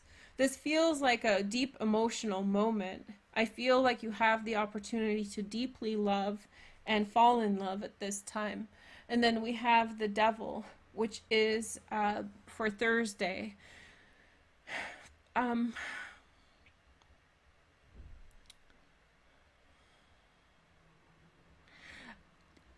I think what it's talking about is gatekeeping, which means gatekeeping is like being held from, holding yourself back from fully appreciating what you're coming face to face with how you hold yourself back from allowing yourself to experience the breadth of your emotions. So in other words, this week is about allowing yourself unapologetically to love how you love, who you love, and in how much you love, and coming into confrontation with how you hold yourself back from doing so is the most lucky moment for you this week. 10 of Cups, fulfillment of love in your relationships. And then Saturday, the Wheel of Fortune, a change of fortune for the better. Very, very beautiful energy. And then we have the Universe. This is a deep ass reading. The Sun, the Wheel of Fortune, and the Universe. So it's like break down what is holding you back from loving what you love, and you will be so free this week and so full of abundance, and so many blessings will come in. It's all about embracing the infinite, and just laugh at those obstacles within yourself that tell you not to love, that tell you not to hold back from and run away from, or get frustrated with, or get paranoid about, or get judgy towards. All those things. It's just a portal. You know, Venus is forming the aspect to Jupiter and Saturn. It's a portal for you, and you're in a prime position to embrace it. So beautiful. I know that's very woo-woo. So for those of you who don't like like woo-woo answers, I feel like it's essentially an opportunity to love on a depth that you have not felt or allowed yourself to feel in a long time. Whether you're in a relationship or whether you're single, it's a very profound moment within your own heart. Very nice message. Okay, we like this. And didn't I go kind of like offline for this? No? Did it? So we're about 5 in? Okay, halfway through almost. Okay, and then we have Aries. Hi, Aries. So Mars is in Aries, just running along, forming a nice aspect to the Sun and to Mercury this week. So that's good. You guys are go-getters. This is your last week of hustle, so get your hustle on, especially with regard to your career. Really like open every email, communicate with anybody who wants to speak with you, cast your nets widely, and just bring it all in. This is a very, very lucky week for you. Your friends are waiting on the other side. Loved ones are waiting on the other side. And I don't mean like life and death. I mean on the other side of the conjunction on December 21st. So you're about to switch between being very focused on career towards being very focused on friends and connections. Okay. Then we have the Princess of Wands. So go for it. This is actually saying start something new. Start something new this week. Begin that path. And then we have the Four of Torches. Something important happening around your home. Something that's a blessing around your home. A very lucky time for you to buy a home. So if buy a house, buy an apartment, buy a condo. Good time. Rent something, whatever you can. Good time. But so sorry, this is the astrological advice, and I'm by no means a financial advisor, but I have a background in economics, so with my understanding of what's going on economically, especially for those of you in North America, actually in China as well, I would say in Canada, be very careful with buying anything right now, and look and research before you buy, because from the more not astrological perspective, I would say, like, I'm just going to tell you, it's be careful. Be careful of purchasing anything right now. It's like big, and be careful. Just be careful, okay? So don't use this advice and just buy a house. Ask someone a financial advisor, somebody who knows real estate really well, to give you advice on that, because we're in a very volatile time. Let's leave it at that, yeah? And then we have the Five of Torches. I think that you're going to have some kind of communication that's a difficult communication to have, but it's a necessary one, which means that you will say what you need to say to someone, or you will have to communicate with someone something that they need to hear. There is some kind of necessary communication that's not comfortable, but it's about defining your independence. Then we have Thursday, we have Seven of Wands, and so stick up for yourself, fight for yourself. Like I said in my caveat, this is actually confirming the caveat. It's saying, like, don't turn to your trusted and true friends. Turn towards a professional. Don't ask your friends whether you should buy a house or not. Ask a professional who knows money, who understands things, and can give you guidance. So it's almost like you're playing with like big ticket items, important things, and you're not supposed to. You're playing with big ticket items, important things, and don't leave those kinds of decisions up to those you care about, because they may not be well equipped to give you an appropriate answer or resolution. Okay. And then we have the High Priestess on Friday. Insight and intuition. The person who you love, your romantic partner, might provide you with some kind of very important piece of information this week. Some kind of very important thing for you to understand about yourself. So they'll mirror to you something important about yourself that you need to know. Then we have the Four of Swords, which is Saturday. And I think that essentially there's this real desire to push ahead, to claim things, like I said, but you also have to give something rest. You have been focused on something in your life over and over again, and I feel like you need to give that thing rest, okay? And then we have Three of Swords, Sunday. It's you have to say screw you to something around you. This is really saying, like, you're going in some direction and you're going to have to say no to someone you don't necessarily feel comfortable saying no to, but you know that you have to break away from something. So yours is actually the most serious. It's kind of take the responsibility fully on your own shoulders, turn your back on something that maybe somebody wants to give you an opinion on or influence you with. But I think you are meant to trust your instincts and go a different direction. I'm sorry, don't shoot the messenger, but this is a precursor to the conjunction of Jupiter, excuse me, and Saturn in Aquarius, and it's very well aspected for your sign. And you're supposed to kind of break out of what you have been doing or who you've been listening to and go the direction you need to go. You already know what I'm talking about, or you should. You should already feel like I've really held myself back from going in this direction because my family or friends don't see it as an option for me, but I really feel like that is a good option. Ask professional in that direction, somebody who knows about that direction, and take that next step. It's going to be tough because what I'm sensing is a lot of peer pressure. What I'm sensing is a lot of peer pressure around you, discouraging you from somewhere where you need to go. And this is saying go. This is saying very clearly that you're supposed to go in that direction. And you know, I don't like taunting or saying like, you know, whatever, but I do feel like if you don't go, you're going to regret it. And you know me, I don't usually say things like this, but I really feel, be careful with this one.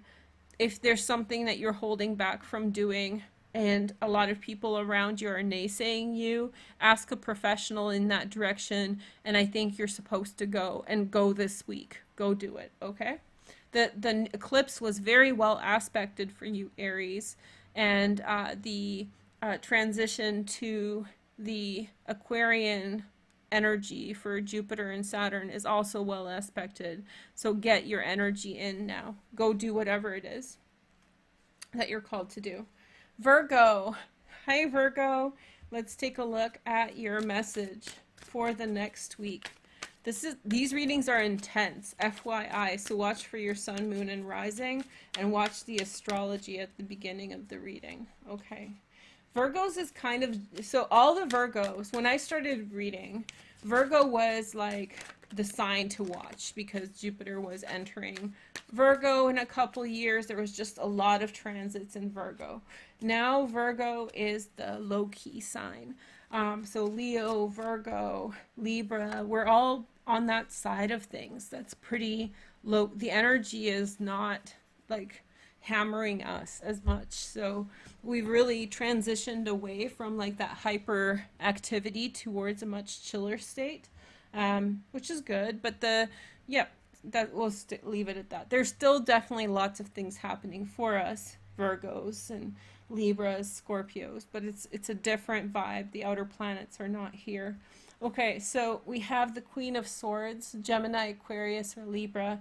I really feel like a shrewd thinking. A lot of downloads have been happening for Virgo that have to do with like making decisions, being very astute, you know, thinking very clearly and very logically about things. So this is intellectual time for Virgo. And then we have Mars, which is Queen of Torches. Lots of queens. I think you've gotten a lot of queens around too. I feel as though I feel like you're making like a executive decision, Virgo, which means that like in some way you are making like a decision like a general, like you're being a general and you're like, I need to do this or I need to achieve that and I'm going to take this next step. And anybody standing in your way, I would say be careful, like to them. If you're in a conflict with a Virgo right now, I would say this is not your week to confront, you know? This is not your week. I think that Virgo is on a trajectory. And frankly, I think if you're in a conflict with a Virgo, I think you missed your train on that one because I think this is going to continue. I think Virgo's like cleared their path for something and it's going crystal clear. Then we have Justice, which is Libra. Communication with facts. Very simple communication. Something that's complicated is being made very clear and very easy. So I feel like that's a big sigh of relief for Virgo. The details in something that you have been stuck in or dealing with, multiple things I think, are becoming much less convoluted. So that Jupiter and Saturn transit in Capricorn was a trine to Virgo transits, which made it, you guys have seen, I'm a Virgo, so you guys have seen how the channel just lots of stuff has been happening all year. This transit now in the 29th degree of Capricorn is reconciling all those loose ends very, very quickly. And very quickly, these complex, difficult, complicated situations are becoming very easy and very simple. It's, how do you say this?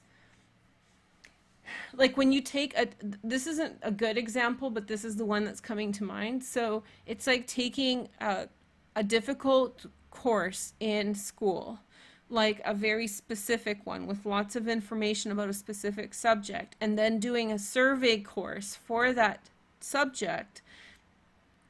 The level of complexity in this new energy is so much simpler because you've done the hard work. You've done a lot of detail work, like analytical, pinpointing things, and now it's like you can take a step back from being so intense. Saturn is leaving Capricorn this week, specifically Saturn, Jupiter though as well, and now you're like, okay, this is easy.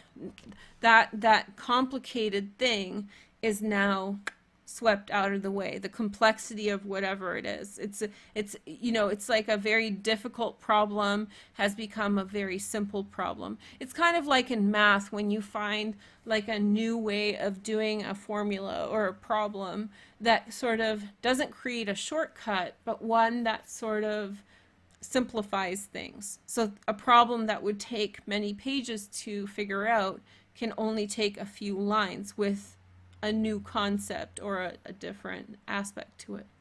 Okay, Thursday we have the 9 of Swords. Ooh.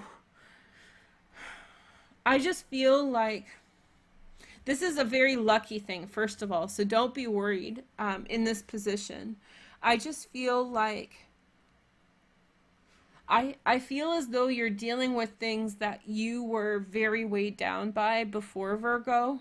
I feel like you're facing things that you were very difficult and problematic for you, and now they're easier. Now they're lighter. And the other thing that I'm getting for this is the thing that hurts your heart so much, it becomes so clear to avoid it that your life becomes easy. It's like maybe, you know, a friend, like let's say that you love a friend. You love a friend very much, but they keep on hurting you, and you keep on giving them the benefit of the doubt because they're your friend, and you make excuses for them and provide understanding. Virgos can be very forgiving to their friends like that.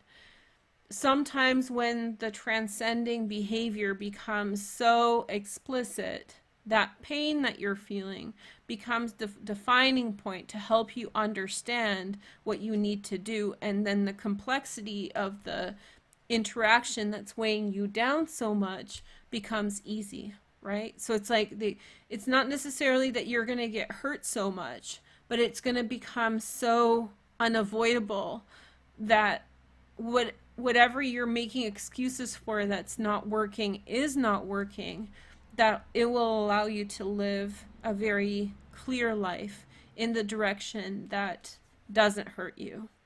Do you know what I mean? Like you're doing something that's, yeah, okay. And then we have Friday, 7 of Swords.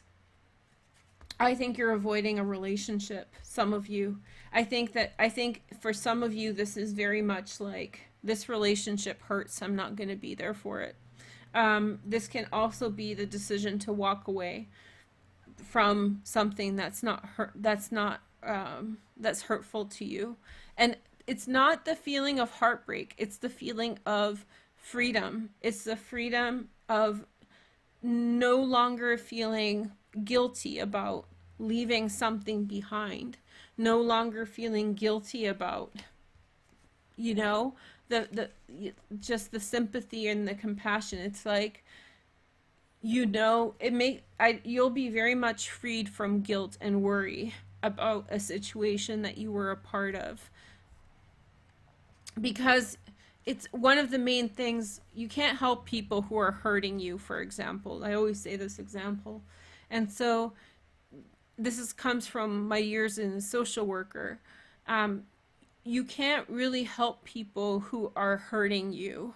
And so when you realize, and this is hard for Virgo, so when you realize that someone's hurting you, and then you're like, I had a boyfriend who was hurtful to me, and because of substance abuse, and I felt really guilty leaving that person behind. This was a long time ago, and I felt very guilty leaving that person behind until I realized that I was enabling him by staying. And this is something that people who have partners who are using substances really struggle with, that they want to help that person.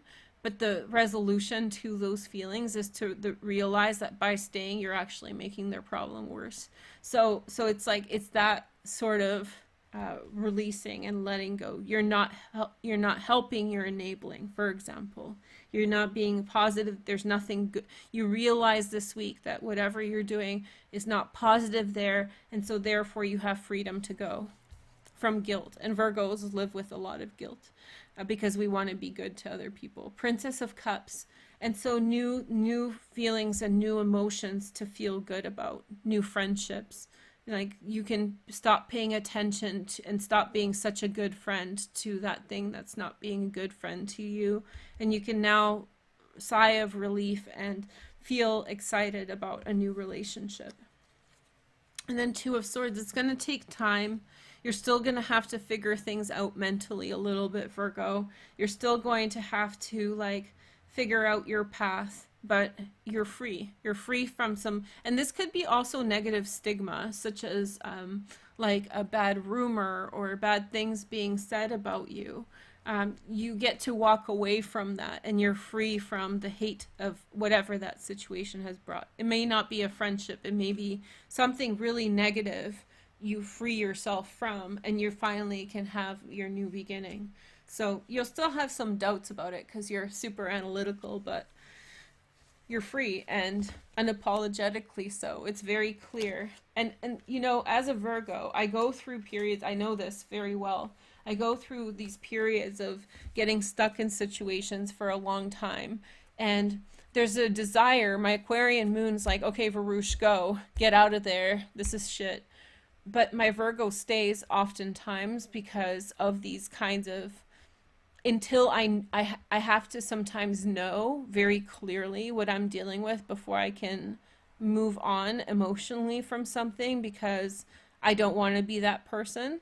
And I feel like this is, and it's very, it's a very, how do you say, it's a catharsis that you experience when you are proven that you finally reach that moment of awareness that now you can go. It's a big piece of, like, a peace of mind that you can, you know, that like you've done the best you could, you've stayed as long as you could, and now that information comes in and you're free to go. So it's like a big sigh of relief for Virgo. Okay, sorry. Okay, so next sign we have Gemini, Sun, Moon, and Rising.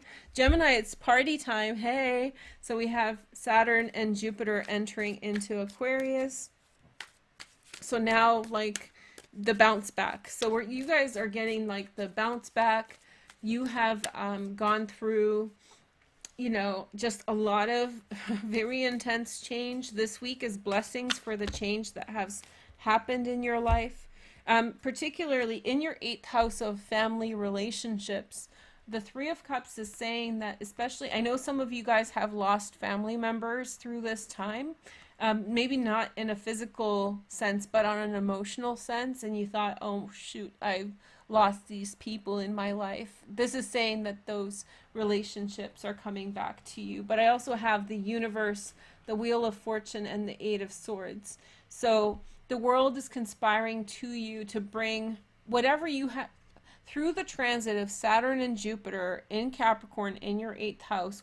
Whoever you've lost in your life on an emotional level, who is supposed to be there, the universe is trying to find a way for you two to come back together. So they're trying to bring you two back. Okay, that's just an intro message. I'm just going to put the cards down. I really recommend you watch the astrology intro. It's one of my bigger astrology intros that I've done, and it's pretty important. So okay, so now let's see the energy for Gemini.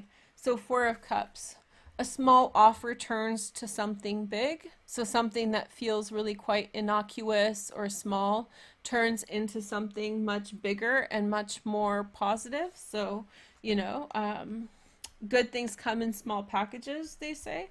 And then we have the Four of Swords. And so I feel like a break from arguing, which is a much needed rest, a break from trying to push through things or make things work or hustle. This is your time in which you take a little bit of a break from managing things. It's almost like, yeah, the kids go back to school and you're like, whew, a little bit of quietude. And then we have the Princess of Swords, Gemini, Aquarius, or Libra. Somebody's bringing gossip to you, but it's immature gossip. So I would say be careful with the information you receive this week. And then we have for Thursday, Five of Cups. Again, I think this is similar to Virgo in this, but in a much less intense way. I just think that like what you're unhappy about is pointing you in the direction that you need to go. So if you get unhappy about something this week, you're meant to go in some direction to answer to that. So, if the gym is making you unhappy, then go for a walk outside. Your feelings are going to tell you which way to go. And so if you're unhappy with a person, place, or situation, then your feelings are telling you to make that change this week. Okay, it's subtle. It's not as dramatic as it's been up until this point. Then we have the Eight of Pentacles, Sun in Virgo, love, carefully working things through with your partner, or having worked through things over a long period of time to find a good resolution to situations. And so carefully working towards the outcome that you want. Saturday, we have the Three of Cups. And so opportunities, I'm getting that you're getting an opportunity to reunite with someone, and I'm guessing that you don't want to, and that's what the Five of Cups is about. And so if you don't want to reunite with someone, then don't do it, frankly. It might be somebody who's petty, who is a gossip, who is quite, who brings instability into your life. Recognize your feelings. But then again, you're supposed to take some kind of offer on a bigger scale. So there could be a couple different opportunities around you. Eight of Swords. Okay, so for you, I think things are shifting for you on a grand scale, Gemini. And I feel like this week, these cards are telling me that it's going to be quite a passive week for you. I was expecting more, frankly, but I don't think this is bad. I just think that you get a rest and a break, and just maybe it's an observational week about figuring out how people are and what you're letting in and what you should be keeping out. Okay? So that's my advice for you. Just a subtle week, not too dramatic, I think. I hope not. And I hope your blessings that come in are great with that Jupiter and Saturn transit. A reunion. So let's talk about the reunion. Sorry. Because there's two different, I think this is the nuance. A reunion with a friend, I don't think you're that excited about. It's someone, I'm getting the image of somebody who's younger or smaller than you, and that doesn't mean like in any kind of superficial way. It's just maybe they're petty or just negative, and that's the one you feel uninterested in.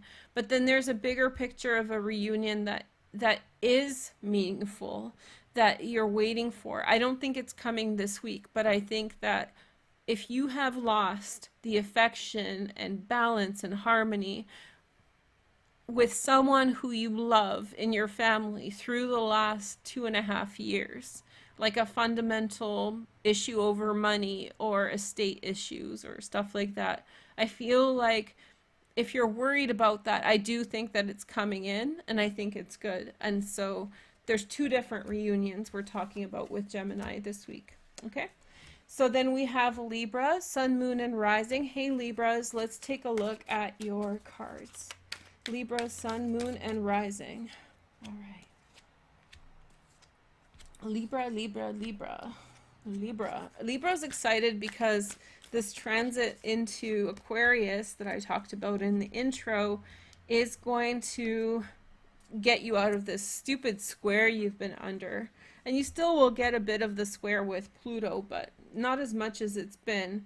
So your temperament is going to calm down. You're going to relax much more, excuse me. You're going to be much less stressed out. And just, you've been swimming in choppy waters. And if you know how to swim, then you know that's a really hard thing to do. When water is choppy or the current is working against you, swimming can be very hard. And so I feel like that square was making things very hard. Like to get any sort of advancement, it was tough. And now things are a bit better. Okay, so now we have the Strength card, which is Leo. This is your overall tone of the week. And so I feel as though, I feel like you feel passionate towards something or someone, and I feel like the outside world has not given you the opportunity to share that yet, and I feel like the opportunity is coming. So it's something that's been sort of on your shelf for a while that you have not been able to express or put into the world or manifest, but you feel very passionate about it and very excited, and so the time is coming when the energy is much better for you to bring into reality that which you want. Okay, then we have the Three of Pentacles.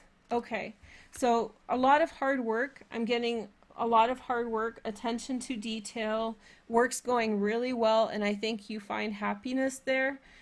Tuesday, there's the Seven of Pentacles. Oh, it's a money transit for you. Look at you go, Libra. So yeah, money is good. Thinking about long-term money, talking about long-term ideas, mid to long-term plans. Where am I going to be in 6 months? Where am I going to be in 3 years?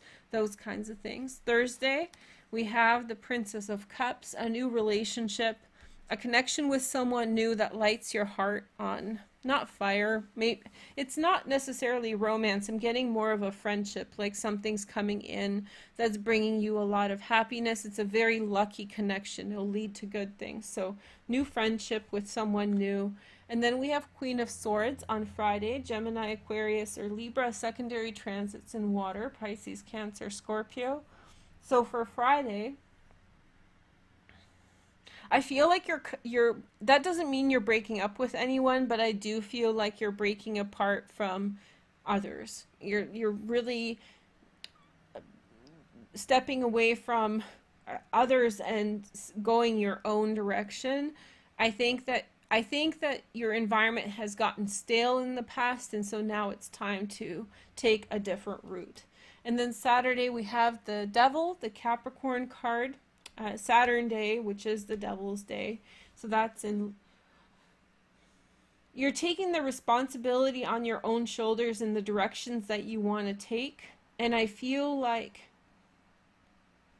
as though you're taking a gamble in the sense that people sometimes help us get through problems. And so you're taking a risk in the fact that you're letting go of relationships with people that could support you where you're going.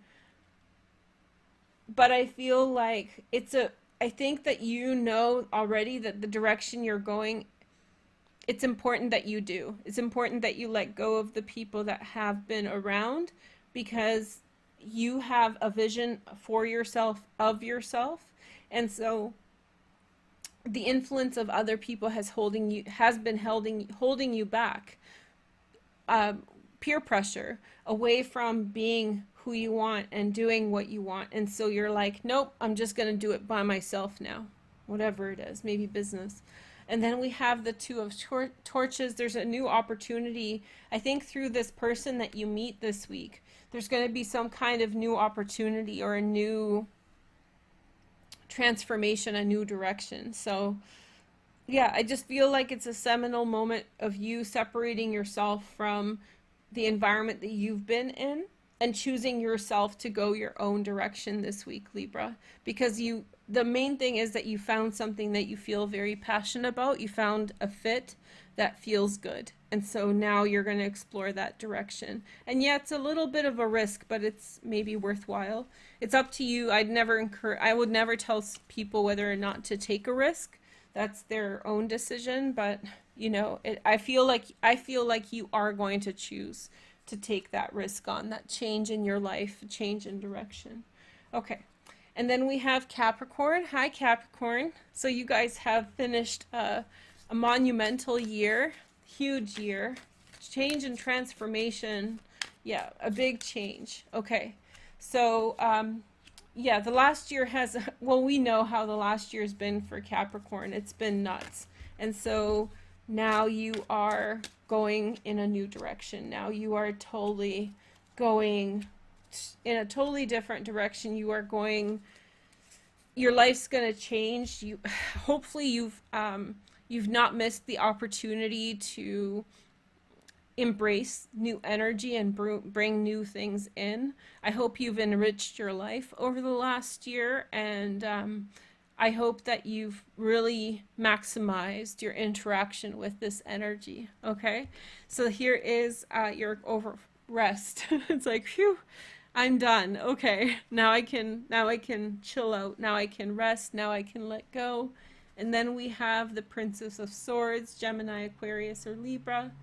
An invitation to something new. Something that's not quite serious that could become potentially something great at some point in time, but there's no guarantee there. So it's like, I don't know, it's like volunteering and hoping that that's going to turn into something great, you know, one day. There's no guarantee that there's going to be a transition, but it's something new to play around with. So you're taking up a new activity, or you're invited to something new towards a new direction, but there's no super guarantee in that direction.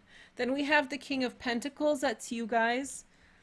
You know, I had a best friend who was a Gemini. He passed away. He was like a senior citizen, and we were friends for a really long time. He's a really smart man, and he told me and I would volunteer. I volunteered throughout my 20s a lot, and even until like a couple years ago. And I changed that so much. I still volunteered after he told me this, but it's very important message. I do believe in volunteering. I do believe in giving back. But he said he was a different mindset. So he was like, why are you volunteering and giving away your time, giving away your energy? You know, why are you not making money for you? Because nobody's going to give anything to you, so why give it all away? That was his thing. And I'm not saying, I'm predicating this to say I'm not anti-volunteering, but I kind of see his point, and this is kind of your position right now, Capricorn. You're in this King of Capricorn energy, very like you've come into your own. So why give away what you have and what you are to kind of, the question is like, don't chip away at your success. You know, you may have overabundance right now, but there is this feeling of like, don't let it erode away by being sloppy with it, by not being careful with it, by giving it away to anybody who comes around. Attention, money, success. So before you make your changes, before you make your decisions, be careful how you express your energy. Be careful how you spend the energy that you've earned. Queen of Pentacles, Virgo, Taurus, or Capricorn. I feel like, yeah, I feel as though this is such a nice Queen of Pentacles with this bull. So cute. Okay. There was this picture on Instagram with someone laid down on the grass and a cow came by and just laid down on top of them and fell asleep like this. It's really cute. Maybe you've seen it. It's a very famous photo. So I do feel as though you want to really think about what you have at this time. This is also you. These are two expressions of you. You want to, this is saying like, think emotionally about who you are and what you have. So you're sort of switching gears this week in the sense that you're not supposed to like, you're supposed to apply what you have to what you want emotionally. So now take your money and think about where to apply it, what you want of it, what you want to create with it. And then we have the Three of Pentacles, success in love around work. That's a message for some of you guys. This is for Friday. I do feel like you have earned something that is of value, and you need to take some time to figure out how to use it, to maximize the benefit it brings. Then we have the Six of Swords, which is moving on from situation. I think you're supposed to let something go that's taking away from your energy. I think that's what they're saying. That's what the cards are saying. And so I think that you're meant to take what you have earned and who you've become, your prestige and your experience, expertise, and go in a new direction. And there's something, the thing that's gotten you here is not what is going to get you where you are going, right? So whatever's brought you here has served its purpose, and now it's time to switch gears. Princess of Wands. So be patient. A new idea is coming in that's much better. That's what I think. I think this week is a holding pattern, which means that you're not supposed to know where things are going yet, and don't squander your resources. Take rest and relax. Move on from the things that are no longer working for you, and know that very soon some kind of new offer is coming in, or a new idea. Okay? So, yep. Very good. Congratulations. All right. So, then we have Pisces. Ooh, Pisces. Hey, Pisces. There we go. I got excited. Pisces in the house. So, I told Aquarians that they're the Galactic Federation, but maybe you guys can join in on that. Maybe there's like a couple different layers to it. If you don't know, this week, a top Israeli military person, former military, said that the executives of many countries are aware of the fact that there are aliens. So, and there's a galactic federation that they're well aware of, and they're not telling us about it because it would blow our mind. So this is kind of exciting, and yeah, this is like news, like not like fringe theory. This is like center news now, that there's aliens. So hey girl, hey. So Pisces, Sun, Moon, and Rising. We have the Ten of Cups. Okay, so overall, very happy week for you, and so you can be a part of the Galactic Federation. Okay, so Queen of Cups, or Ten of Cups. Happiness, joy, celebration, a happy time with your family, a happy time with your friends. And then we have the Nine of Wands. I feel like you're going to separate yourself from life's problems this week and just say, not this week, Charlie. And you'll be like, I'm not doing it. I'm not dealing with it this week, which is fine. Tuesday, we have the Six of Swords. I think you know you're leaving behind a situation. You're happy where you're at. You're happy with things, how things have been. And so I think you're leaving behind a situation, frankly, and you're waiting for, you're like, I'm not going to talk about it right now, but like low key, you're sort of waiting for the right time to go where you are going. So, and then Thursday we have the Three of Pentacles. Work is going to present you an opportunity. It's like you want to quit your job, but you're not saying anything. It's like, oh, I have another offer. Okay, sorry, I have to go. I have to quit this job because I have an opportunity over here. Then we have the Star, which is Friday. Very lucky. I feel like you've met someone, or you're really connected with someone with whom there's a lot of luck and love. So it really looks like, yeah, going in a positive direction with someone.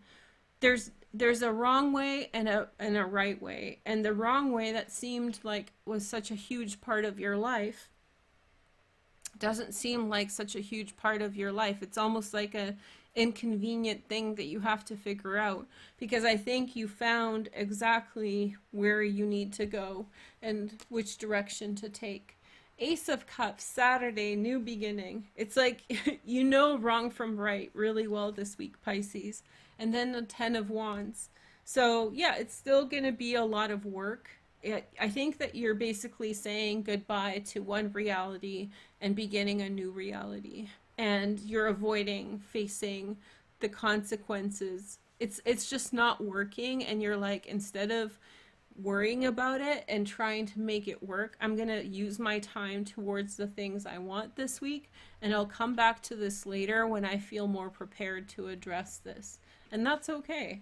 That's a really nice, whoever you're around, very, very loving energy. Whoever is around you is bringing a lot of love, a lot of opportunity, a lot of good luck. Okay? So last sign is Sagittarius. Sag has gone last a few times. So this eclipse happened in Sag. And if you have late 20-degree Sagittarius placements, you want to watch the astrology. I mean, all of you want to watch it, but especially if you've got those placements. Okay, so Sag, Sun, Moon, and Rising. Let's see what's going on. Okay, so... Okay, so now let's take a look at Sag. Let's see your overall energy for Sagittarians. Two of Cups. Sag has been getting some really, really loving readings. So Two of Cups, love, happiness, togetherness. Very good time for Sag. And then we have the Prince of Cups, an offer. Either you are making an offer to someone in love this week, or somebody's making a love offer towards you. Somebody's being quite assertive. They really, really are putting, it's not going to be like beat around the bush. This is like, these are my feelings, raw, here they are. Here is the next message. We have the Prince of Pentacles. Sag, you have a couple on the go. So we have Prince of Pentacles, Virgo, Taurus, or Capricorn, secondary transits in air, Gemini, Aquarius, or Libra. I feel like it just feels like a couple different situations in which you're asserting relationships. This may be more of a friendship energy, the Prince of Pentacles, in which you're talking about what's going on for you in terms of your relationships with this person. Thursday, we have the Four of Pentacles. Wait. This is saying wait before you pass a decision and you make a judgment, Sagittarius. You will see in time which is the better option. I really feel like you have a couple different people with whom you're trying to figure out who you want and why, or why you, maybe you're figuring out why you want one person, but you're talking to more than one person to figure out your feelings. Then we have the Lover. So love is really in front of you, Sagittarius. This is Gemini energy. And I think that it takes time to figure out, like, somebody can tell you they love you, but you don't know that they love you until they show you they love you. And you can't really fake it. It's not about opening a car door. It's not about giving a present. It's about showing up when you need them. Yeah? So you're waiting for the validation of the love you feel. You're waiting, whatever form. You know, I feel like it, for many of you, this is fresh, new feelings. And so you need to figure out your feelings. Then we have the Hierophant, which is Taurus energy on Saturday. And then we have the Princess of Pentacles. I really feel like this might turn from a friendship to something more over time. New environment, new friends, emotionally happy, exploration of new possibilities, new circle of friends, and a new way forward. But wait and see before you figure out which path is the best path. It's most lucky for you to go slow in this situation and figure out what is the best path. Okay? So that's my reading for you guys. And thank you to everyone who came and hung out with us. And thank you for the super buck. And thank you for the members. You guys are awesome. I hope you guys have a happy new moon eclipse. Today, the entire day is the eclipse. Follow me on Twitter for updates on that, and I'll be back very shortly with more readings. So you guys have a nice day, and go check out my Instagram. I also talked about some stuff on Instagram about manifestation, not manifestation, and what it all means. Okay, thanks everyone. Have a